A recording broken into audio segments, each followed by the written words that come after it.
Es tehmu jek akeh ra? Masih. Ya kono didol goblok. Junjunglah es teh setinggi langit. Seorang penjual es teh di Magelang, Jawa Tengah, mendadak viral setelah sebuah video beredar di media sosial yang menayangkan dirinya dirundung dengan kata-kata kasar oleh seorang utusan khusus presiden. Di platform X, es teh, Prabowo, copot, dan Gus Miftah sempat menjadi trending topics setelah video itu menyebar dan direspons negatif oleh netizen. Kata-kata itu mungkin bisa dirangkai menjadi satu kalimat yang menyiratkan pesan tertentu. Biar gak ada lagi pejabat yang lupa sama omongan Pak Presiden ini, tulis admin Gerindra, partai yang didirikan Presiden Prabowo Subianto. Di TikTok sambil menyertakan penggalan video sang presiden. Dalam klip itu, Prabowo menegaskan bahwa dirinya sangat hormat kepada para pedagang kaki lima dan pengemudi ojek daring yang bekerja keras mencari makan untuk keluarganya. Miftah Maulana, yang beken dipanggil Gus Miftah, adalah penceramah kondang yang belum lama ini ditunjuk oleh Prabowo sebagai utusan khususnya. Menyusul kegaduhan itu, Miftah lalu mendatangi si penjajah es teh, Sun Haji, untuk meminta maaf setelah ditegur oleh presiden. Dengan kata lain, kalau tidak ada teguran, tidak akan minta maaf. Kasus perundungan secara terang-terangan itu tak hanya menyingkap sikap sosial seorang pejabat, tetapi juga mengingatkan kita pada es teh, minuman simpel pelepas dahaga yang mampu menghidupi banyak orang seperti Sun Haji. Sun Haji dan ribuan bahkan jutaan orang lain yang seprofesi dengannya adalah bagian dari rantai pasokan es teh, pembuat racikan teh, penjual es batu, pabrik gelas plastik, dan sebagainya. Mereka hidup dengan berjualan minuman merakyat itu. Mungkin dengan modal sendiri, bukan dengan pinjaman bank yang menuntut agunan. Dukungan pemerintah bagi pelaku usaha kecil selayaknya bisa dirasakan langsung oleh mereka dalam wujud nyata. Bukan sekadar janji-janji, apalagi kata-kata yang menyakitkan hati. Karena di era banjir informasi seperti saat ini, sakit hati wong cilik seperti Sun Haji menimbulkan kegeraman jutaan orang, mulai dari warga di sini sampai Perdana Menteri di negeri seberang. Ya, teruslah menjunjung es teh setinggi langit. Biar dunia tahu bahwa di negeri ini, jutaan Sun Haji terus berusaha berdiri di atas kaki sendiri.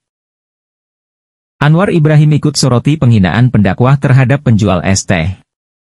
Perdana Menteri Malaysia Anwar Ibrahim ikut menyoroti soal penghinaan seorang pendakwah terhadap penjual teh yang viral di media sosial di Indonesia.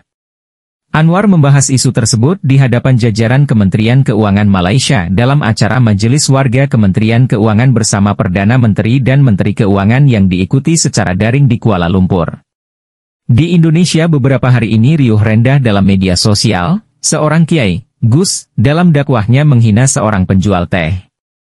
Oh, ada yang nonton ya? Saya, teman-teman di Indonesia ada yang kirim, dan video itu jadi viral, kata Anwar. Penghinaan kepada orang yang menjual teh, yang berarti termasuk golongan termiskin. Dilakukan pendakwah dengan tertawa. Dilakukan pendakwah dengan tertawa. Dilakukan pendakwah dengan tertawa. Anwar mengatakan itu jadi satu contoh pengalaman bahwa kesombongan, kadang-kadang bukan saja terjadi di kalangan orang yang tidak tahu agama. Orang yang paham agama, yang bicara soal Islam, akidah, sholat, dan sunnah, tapi apabila timbul perkataan seperti itu, kalau dilihat itu menghina. Dan saya pun melihat, itu dikirim oleh teman saya di Indonesia. Saya merasa aneh ya, ujar Anwar, yang mengatakan bagi dirinya peristiwa itu juga jadi satu pelajaran. Sejumlah media massa di Malaysia pada Rabu 4 Desember beramai-ramai memberitakan di portal hingga platform sosial media mereka tentang pernyataan pendakwah yang juga utusan khusus Presiden bidang kerukunan beragama dan pembinaan sarana keagamaan Miftah Maulana Habibur Rahman terhadap penjual teh Sun Haji. Mengangkat judul berita peniaga teh dihina depan halayak, pendakwah mohon maaf. Berita tersebut juga diunggah di platform media sosial Facebook, Instagram hingga TikTok dan mendapat banyak reaksi. Sedangkan Roman Akramovich, pemilik akun Xchat Akramin dalam unggahannya menulis insiden yang hangat di Indonesia. Penceramah dan ustaz selebriti ini terus dikecam oleh warganet karena telah memalukan seorang peniaga minuman di dalam satu majelis. Bak kata pepatah, ilmu yang tinggi tak berguna jika tiada adab.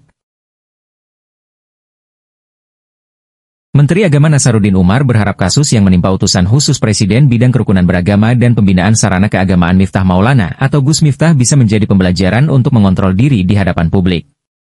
Apapun ini juga pembelajaran buat Gus Miftah bahwa ketika menjadi penjabat, figur publik seperti ini, harus ada controlling, ujar Menak Nasaruddin Umar. Sebelumnya Dai Kondang sekaligus utusan khusus Presiden untuk bidang kerukunan beragama dan pembinaan sarana keagamaan itu tengah menjadi sorotan di media sosial. Ucapannya terhadap seorang penjual es dalam sebuah acara mendapat reaksi negatif dari banyak pihak, utamanya warganet. Pernyataan Gus Miftah dinilai tak pantas apalagi saat dalam forum publik. Mena Nasaruddin Umar mengatakan saat menjadi seorang pejabat atau publik figur, maka identitas yang melekat dalam dirinya sudah milik masyarakat serta pemerintah. Maka mesti ada kontrol diri agar tindakan atau perbuatan tidak menimbulkan salah persepsi.